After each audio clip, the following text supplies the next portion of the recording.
নমস্কার প্রিয় দর্শক, বঙ্গ অ্যাস্ট্রোদিশার পক্ষ থেকে আপনাদের প্রত্যেককে শুভেচ্ছা জানাচ্ছি। রাহুকেতু রাশি পরিবর্তনের ফলে কর্কট রাশির জাতক জাতিকাদের উপর রাহুকেতু কী শুভ বা অশুভ প্রভাব ফেলবে এবং কর্কট রাশির 3 নক্ষত্র পুনর্বসু, পুষ্যা, আশ্লেষা কর্কট রাশির জাতক জাতিকাদের কী প্রভাব দিতে চলেছে সেই বিষয়ে আলোচনা করব। দীর্ঘ 18 বছর পর 18ই মে রাহু কেতু রাশি পরিবর্তন করে রাহু অষ্টমে কুম্ভ রাশিতে, কেতু কর্কট রাশির দ্বিতীয় গোচর করবে। রাহু কেতু একে অপরের সমসপ্তমে গোচর করবে। কুম্ভ রাশির ঘর রাহুর দ্বিতীয় নিজ ঘর, রাহুর আনন্দস্থান।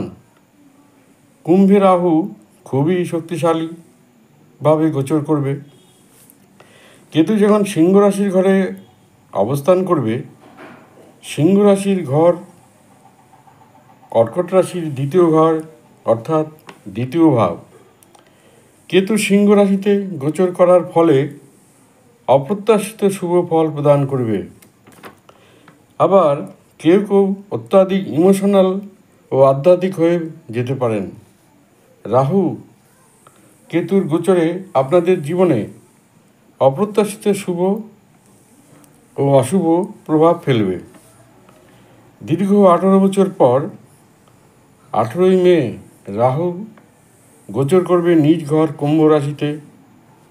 রাহু এখানে 18 মাস থাকবে এবং রাহু ফুল শক্তি নিয়েই এখানে অবস্থান করবে।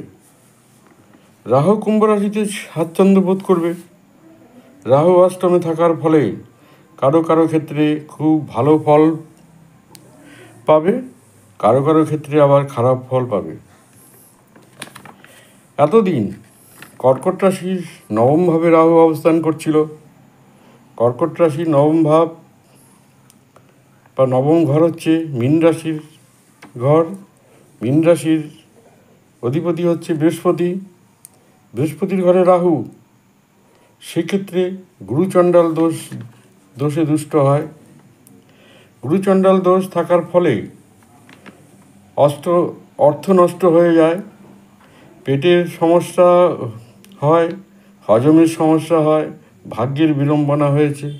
অবশ্যই সেসব এখন থাকবে না, কেটে যাবে। অষ্টম ঘরকে অশুভ ঘর মানা হয়। এই ক্ষেত্রে খারাপ গ্রহ রাহু খারাপ ঘরে থাকার ফলে ভালো ফল প্রদান করে। অষ্টম ভাবে রাহু গোচর করার ফলে অর্থাৎ হঠাৎ প্রাপ্তি ঘটাবে। রাহুর কাজ হচ্ছে হঠাৎ হঠাৎ করা। হঠাৎ হঠাৎ হঠাৎ এমন কিছু করবে যেটা আপনাদের হঠাৎ প্রাপ্তির ঘটনা ঘটতে পারে। এতদিন আর্থিক সমস্যা ছিল, সমস্যা মিটে যাবে, আর্থিক সমস্যা ভালো হবে। রাহু অষ্টমে বসে পঞ্চম দৃষ্টি দেবে কর্কট রাশির চতুর্থ ঘরে।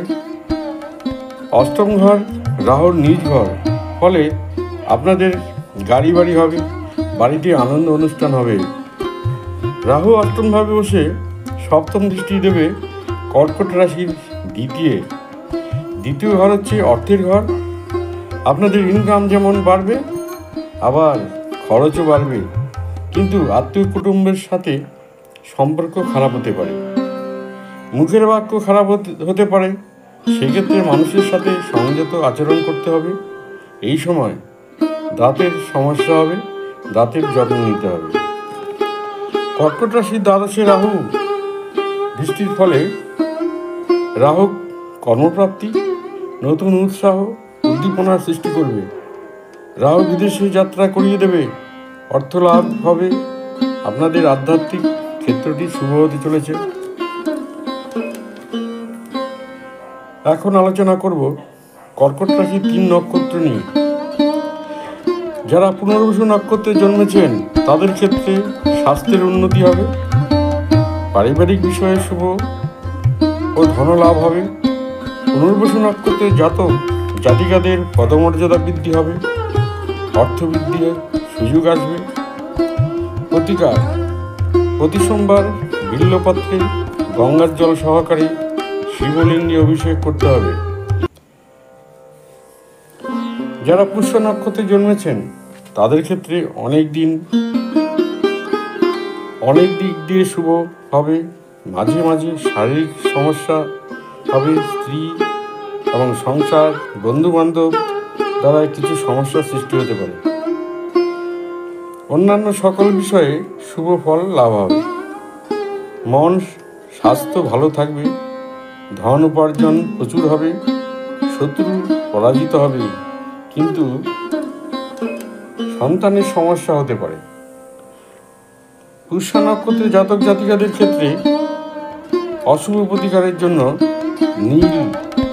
নীলাভ মুনস্টোন 10 থেকে 11 রতি ধারণ করতে হবে।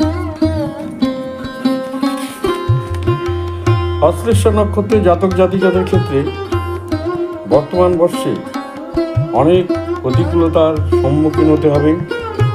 মাঝে মাঝে শরীর স্বাস্থ্য নিয়ে সমস্যা হবে। কর্মক্ষেত্রে কিছু গোলযোগ থাকবে, ধন উপার্জনে বাধা বিঘ্ন আসবে, মাত্রাতিরিক্ত অর্থ ব্যয় হবে।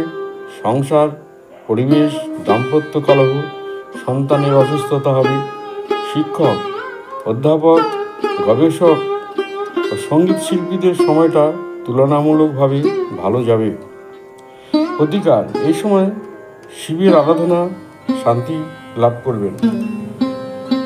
আজ এখানে রাহু কেতু রাশি পরিবর্তন এবং তার গোচর ফল 3 নক্ষত্রের নিয়ে আলোচনা শেষ করছি।